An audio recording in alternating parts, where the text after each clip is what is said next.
Om Swastiastu. Assalamualaikum warahmatullahi wabarakatuh. Salam sejahtera bagi kita semua. Salam Namo Buddhaya. Baik, pada kesempatan ini saya memperkenalkan diri. Nama saya Ikayan Gung Aprilia, SPD NPD. Saya berasal dari Sekolah Widyatmika. Adapun pada kesempatan ini saya ingin menyampaikan terkait dengan hasil TOT Training of Trainer yang saya laksanakan di SD Widyatmika itu berjalan dengan baik dan sebagaimana mestinya. Pada kesempatan ini saya mengangkat tema tentang kesehatan mental dengan judul kuatkan mental melalui deteksi dini, manajemen stres dan konseling demi masa depan yang cerah. Itu dilakukan dengan tujuan memberikan edukasi dan treatment kepada guru sebagai kegiatan latihan untuk nanti bisa melatih sebagai trainer dalam melaksanakan konseling kepada anak-anaknya di kelas masing-masing sesuai dengan kodrat dari siswa itu sendiri. Mungkin itu, selamat menyaksikan video dari kegiatan TOT yang sudah saya laksanakan di SD Widyatmika. Terima kasih. Dan yang kami hormati pula Bapak Ibu Guru dan konseling demi masa depan. Adapun acara hari ini Tuhan Yang Maha Esa karena Om Aditya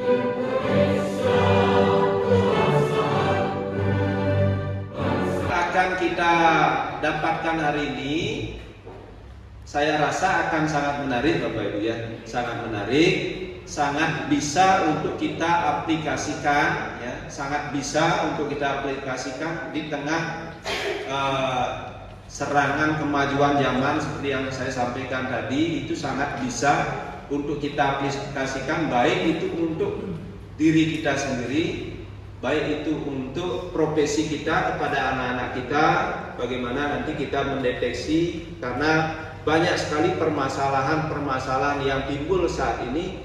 Bahkan di negara-negara maju itu penyakit fisik itu yang seperti diabetes yang bekerja sama dengan kementerian untuk menerapkan kesehatan mental di satuan pendidikan, terutama di SD. Yang disasar pertama adalah SD, SMP belum mendapatkan. Jadi nanti mungkin gelombang berikutnya nanti akan masuk ke SMP. Jadi Bapak Ibu, di sini saya tidak ada tegang seperti apa, seperti ikat-ikat lainnya. Di sini kita sesi tanya jawab, diskusi apa masalah yang dihadapi terkait dengan apa yang saya sampaikan. Kalau pada saat saya menyampaikan materi, konten terkait dengan apa yang akan saya sajikan sekarang, kalau Bapak Ibu mau bertanya silakan angkat tangannya. Tidak masalah memotong pembicaraan saya. Kita diskusikan karena kita di sini adalah menyelesaikan kasus atau masalah Bapak Ibu, baik dengan rekan kerja pasti ada tapi tidak mencuat ke permukaan, dengan teman-teman di sekolah dan dengan anak-anak itu pasti ada. Tapi kalau sama anak-anak lebih mencuat ya, kalau sama nanti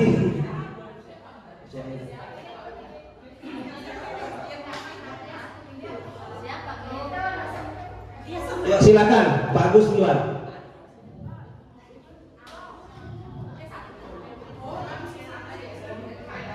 Ya, pilih Pak Agus, baca dulu, jangan main pilih ABC.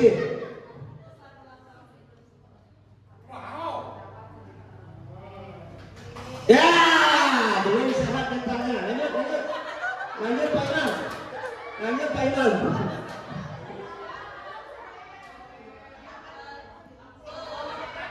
Jangan kasih tahu, biar ketahuan mentalnya nggak benar. Nah, biar muncul ya pertanyaannya.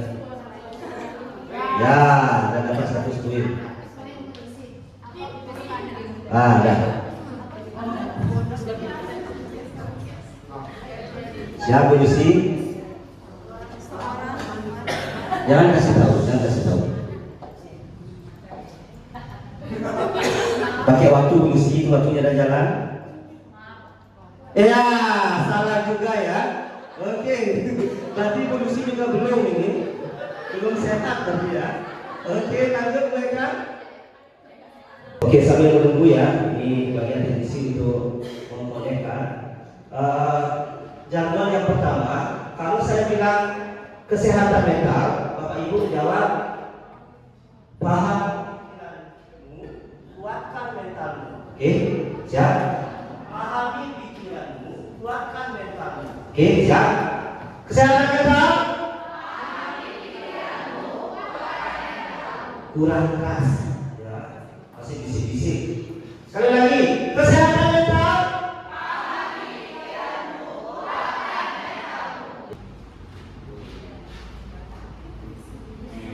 Jadi buka sih. Nanti nilainya akan muncul, klik skor. Nanti setelah selesai ada klik skor, nanti dilihat skornya di sana berapa perolehan nilai pretestnya. Biar nanti bisa dibandingkan dengan nilai post test nanti di akhir setelah selesai kegiatan ini.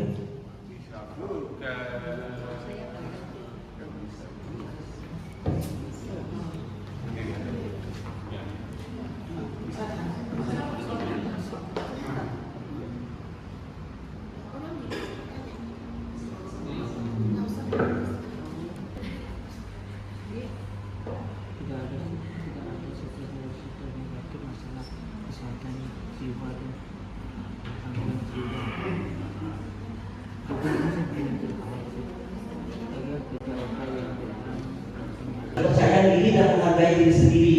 Nah, sebenarnya kan kita harus hargai diri sendiri baru bisa menghargai orang lain. Hubungan sehat misalnya, hubungan sehat seperti sekarang kita kan tidak ada masalah di sini ya.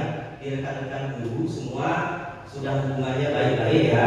Akhirnya tidak sampai muncul bentuk-bentukan dengan masalah-masalah bersih tegang dan lain sebagainya. Jadi kita saling mendukung. Saya akui kok kalau di SD itu kerjasamanya sangat luar biasa. Ya, untuk di permukaan belum sampai saat ini belum tercium ya. Semoga kedepannya juga sama seperti itu ya, tidak ada hal-hal yang tidak kita inginkan. Kesadaran diri, perasaan, pikiran dan perilaku. Sadar nggak akan kita berbuat? Kalau sudah sadar kita akan berbuat, berpikir, berperilaku, itu sudah sehat mental kita. Ya. Kalau kita tidak sadar, itu namanya apa? Kelauhan ya. Ya, kalau sudah kelauhan itu saya tidak bisa ke ranah kesana Bapak Ibu. Itu nanti bisa bertanya sama Pak Agus, mungkin lebih paham lah tentang spiritual. Lanjut, Bapak Ibu ya. Nah, di sini tanda-tanda umum untuk masalah kesehatan mental seperti ini: perubahan mood yang signifikan dan berkelanjutan. Nah, yang tidak biasa, misalnya Pak Komang kan biasanya di ruang guru terus berbicara banyak, kan seperti itu kan, vokalitasnya tinggi, tiba-tiba suatu ketika di hari tertentu dia terdiam suatu hari. Nah, kita curiga kan, ada apa dengan Pak Komang ini? Nah, kita kan curiga jadinya. Nah, karena dia kebiasaannya tidak seperti itu kan. Nah, itu contoh kecilnya, nanti bisa kita deteksi dini bahwa teman-teman kita punya masalah dalam dari segi kesehatan mentalnya. Oke? Nah, di sini ini akan memecahkan praduga Bapak Ibu tentang kesehatan mental yang mengarah pada gila. Ya, yang banyak yang saya dengar ya. Karena saya tidak gila, jadi saya tidak belajar kesehatan mental.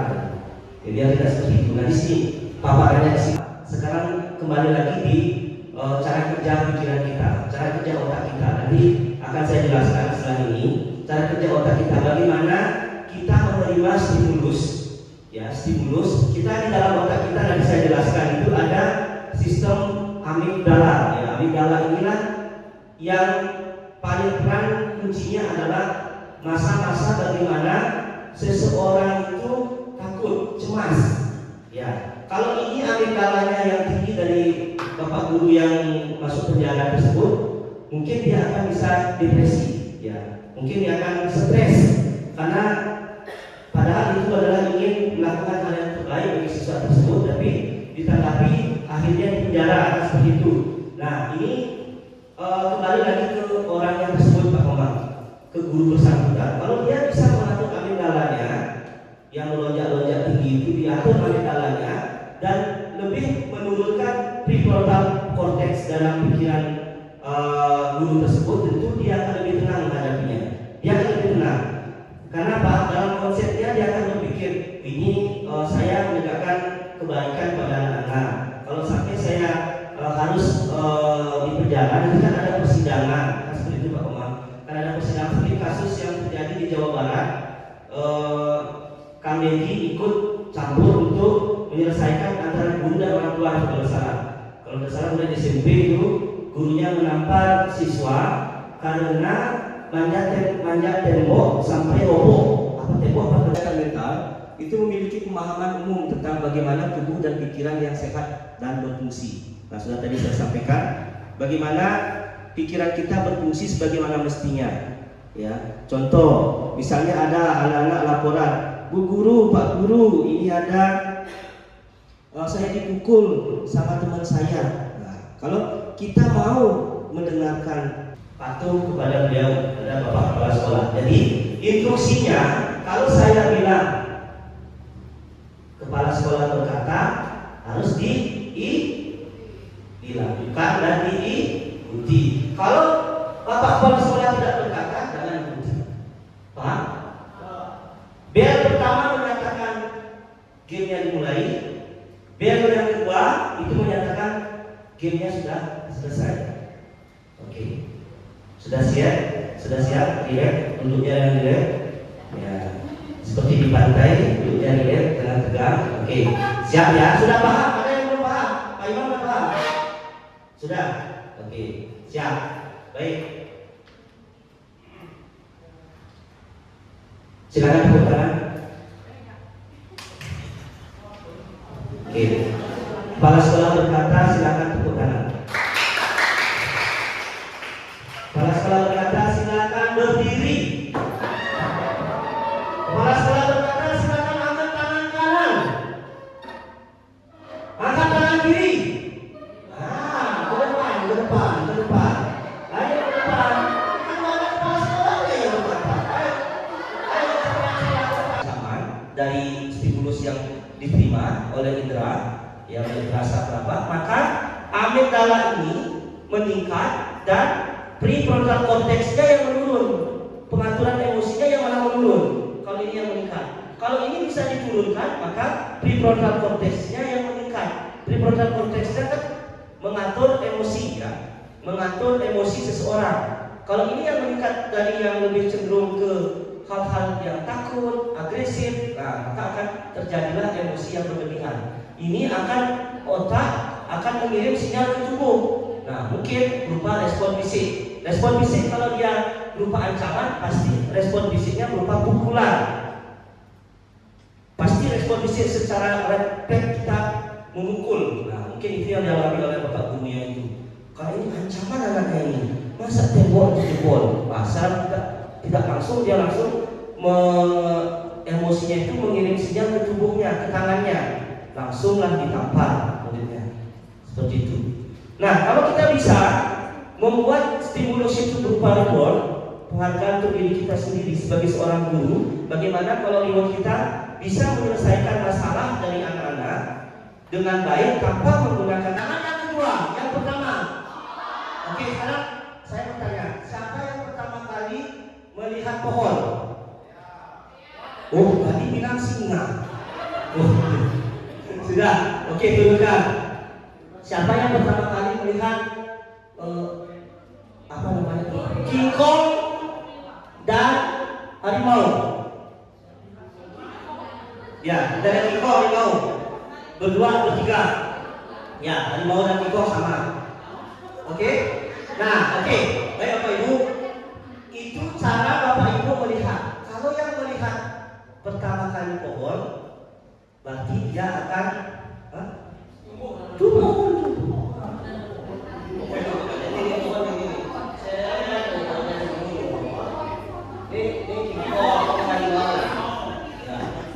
Yang melihat pohon berarti dia akan melakukan sesuatu itu dengan apa? Bijaksana. Ya. Kalau yang dilihat pertama itu pohon. Tapi yang dilihat itu adalah kingkong dan harimau, berarti sesuatu yang dilihat pertama itu yang lebih ditonjolkan adalah amarah, benci, dendam, dengki, itu yang dilihat pertama. Nah, apakah pernah kalian Bapak Ibu menilai anak-anak seperti itu? Jujur. Pernah kan? Saya juga pernah. Ya, menilai ini anaknya ini jahat itu misalnya. Ya kan? Tapi tidak sebatas itu, kita tidak melihat kebaikannya dia. Nah, kalau ini apa pertama kali dilihat? Ceweknya ini apa? Ibu-ibu, kakek nenek apa? Anak. Oh, nenek. Oh, kakek berjubah. Oke, ada yang melihat yang lain? Anak apa? Ayo, selain nenek-nenek, apa solusi? Anak kecil. Oke, anak kecil berhijab. Siapa yang melihat anak laki-laki berhijab? Anak kecil. Ada yang melihat saya musik? Ada yang melihat Isabel? Pandangannya kemana? Pandangan anak kecil itu kemana? Ke samping. Ada yang melihat anak kecil yang menoleh ke samping kanan? Ada? Oke, setelah ditunjukkan ya. Nah, kesan pertama itu adalah nenek-nenek. Ya kan? Ini nenek sihir ya. Nenek pakai apa namanya? Tutup. Nah, ini nenek ini. Tiga rondil ya. Ini sama sih, tidak jauh dengan teknik yang pertama, narik nafas 3 kali ya, terus ditahan 3 kali, 3 detik tahan, 3 detik dilepaskan, tapi ini melalui hidung, tidak melalui mulut, dilepaskan melalui hidung ya. Jadi kemungkinan cairan-cairan itu keluar pada saat Bapak Ibu melepaskan secara cepat, ada dari cairan itu ya. Biasanya kan kalau kita emosi sedih kan secara ini lendir-lendir kita kan aktif kan, lendir-lendirnya kan aktif. Jadi pada saat kita tarik nafas dan hembuskan, pasti dia akan keluar lendir-lendirnya secara otomatis. Itu juga memberikan kita efek tenang ya. Efek tenang artinya prefrontal cortex Bapak Ibu sudah mulai meningkat dan amigdalanya sudah mulai menurun. Nah, itu terjadi seperti itu ya. Oke, sekarang lihat praktek. Ayo semua ke depan. Bangun berdiri semuanya, berdiri di depan. Jangan di belakang meja, di depan meja. 3.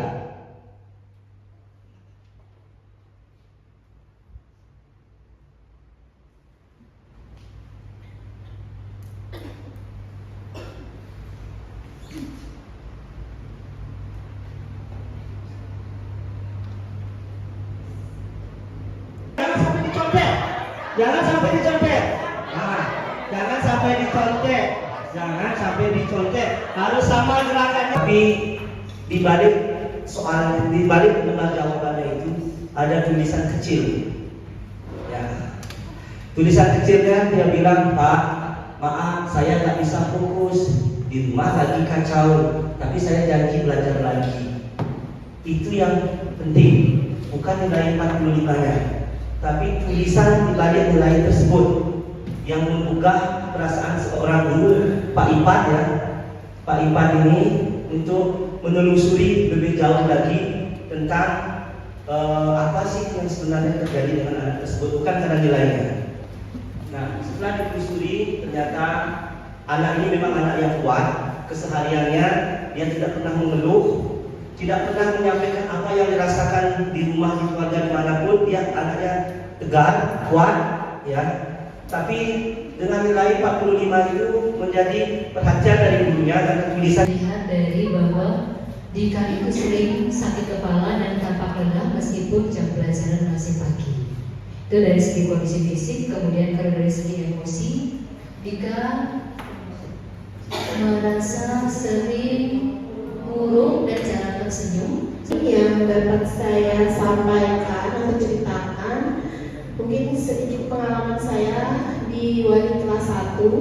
Karena saat ini saya menjadi wali kelas 1D dengan anak yang bervariasi, sangat bervariasi. Treatment yang saya berikan di awal itu saya memanggil orang tuanya terlebih dahulu karena saya tidak tahu tentang karakter anaknya seperti apa. Karena Radit ini lahir dan besar itu di Papua. Jadi saya tidak tahu lingkungannya. Sudah saya panggil orang tuanya. Jadi kita berbicara 1 minggu itu kayaknya setelah MLS saya ketemu sama orang tuanya. Kemudian orang tuanya bercerita tentang track record Raditya di sana. Memang lingkungannya di sana keras. Jadi dia tapi kita menggali pemahamannya anak itu, kemampuan apa yang belum terekspos oleh kita, tapi itu sebagai solusi atau tindakan kecil yang dapat menyelesaikan masalahnya. Itu yang kita di sini masih belum bisa. Kita biasanya kalau melakukan konseling itu pasti memberikan solusi. Kamu harus begini, kamu harus begitu, tidak boleh begitu, harus begini kamu. Nah, kita tidak menggali tentang kebutuhan dari penyelesaian masalah dari siswa itu sendiri, tapi itu kebutuhan kita untuk menyelesaikan masalah kan berbeda setiap orang kebutuhannya. Nah, berikutnya ini catatan penting, rasa empati ya harus kita tunjukkan ya. Ada pun titik-titik dalam yang pertama itu adalah ATD ya. Dalam konseling yang pertama adalah ATD. Ini yang pertama nanti Bapak Ibu, nanti saya contohkan bentuk ininya, dialog yang harus dilakukan. Yang bertindak sebagai guru konselor, nanti ada yang bertindak sebagai siswa, nanti ke depan meroleplaykan kegiatannya sesuai kasus masing-masing. Ya, lengkapi dulu deteksinya, deteksi dininya lengkapi dulu. Nanti tunjuk siapa yang jadi guru, siapa yang konselor dan konseli.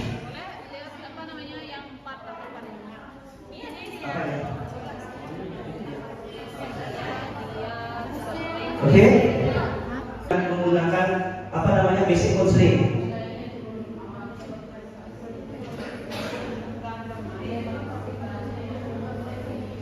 Baik, selamat siang Bapak Ibu Guru semua dan Bapak Kepala Sekolah. Kami dari kelompok pertama akan membacakan bentuk deteksi dini kesehatan mental sesuai dengan kasus. Nah, untuk anggota kelompok kami, saya sendiri Miss Vera, di sebelah saya ada Pak Koma, ada Miss Ira dan Bu Lucy. Nah, untuk pertama, untuk identifikasi tanda-tanda masalah pada kesehatan dari aspek fisik, yang pertama siswa bernama Adit, kelas 3, dia terlihat lelah, kurang konsentrasi, serta mengalami keluhan fisik seperti sering nyeri perut yang tidak jelas penyebab medisnya. Kemudian pola tidurnya terganggu, kebiasaan main HP atau gawai sampai larut malam. Kemudian dilihat dari aspek emosinya, anak ini tercenderung mudah marah, cepat tersinggung, mengalami kecemasan yang tinggi saat menghadapi sebuah tes atau ujian atau sebuah tugas, dan kadang sering menangis.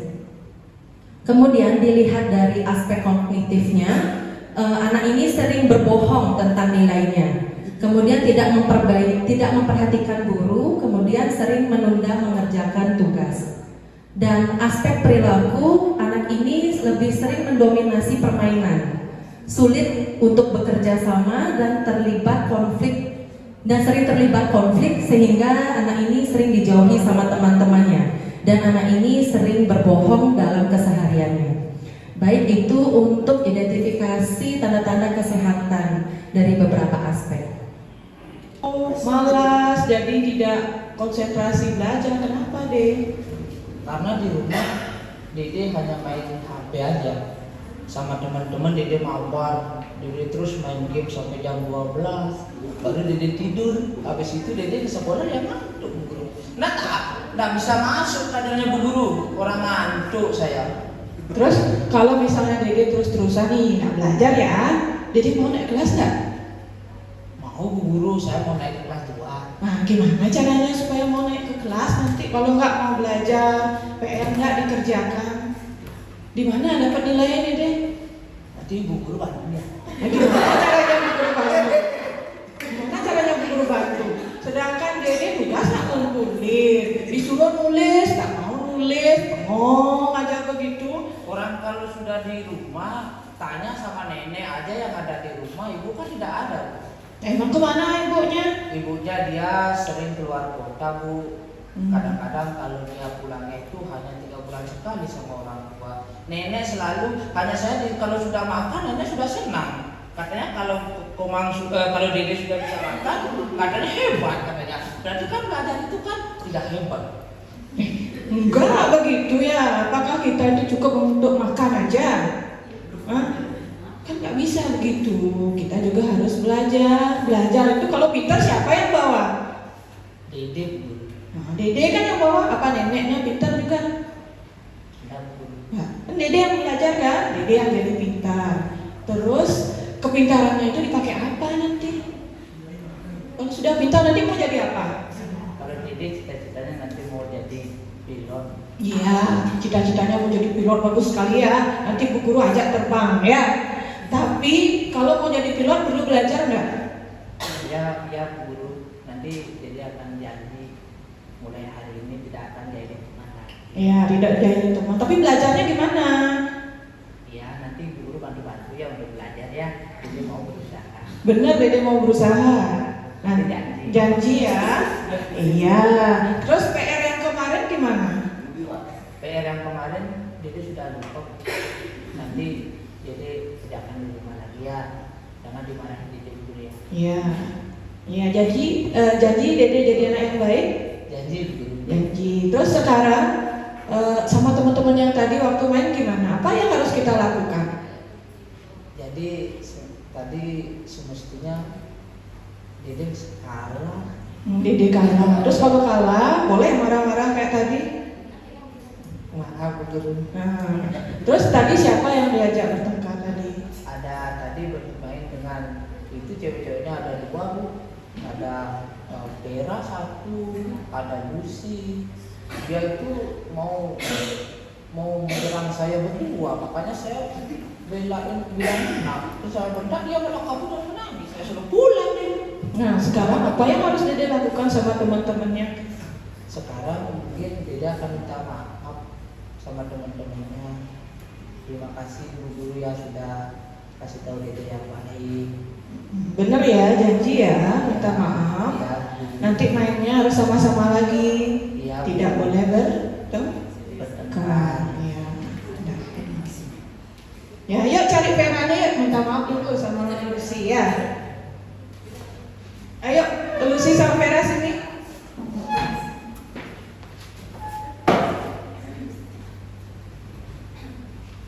Nah ini Vera sama Lucy. Ini Dede ada mau bilang sesuatu katanya.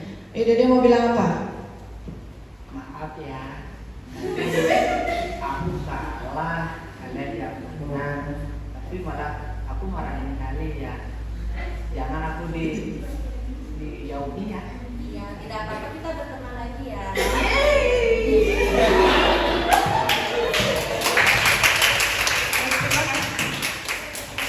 Ya, terima kasih ya. Tepuk tangan dulu sekali untuk kelompok 1 ya. Baik, Bapak Ibu, ini karena sudah banyak yang tampil, jadi tahu kelemahan-kelemahannya. Yang tadi sudah muncul semuanya, ya. Dari attending muncul, ya. Kedua, eksplorasi, klarifikasi, mikro intervensi, dan yang terakhir sudah dikuatkan dengan kesepakatannya, ya. The best teacher.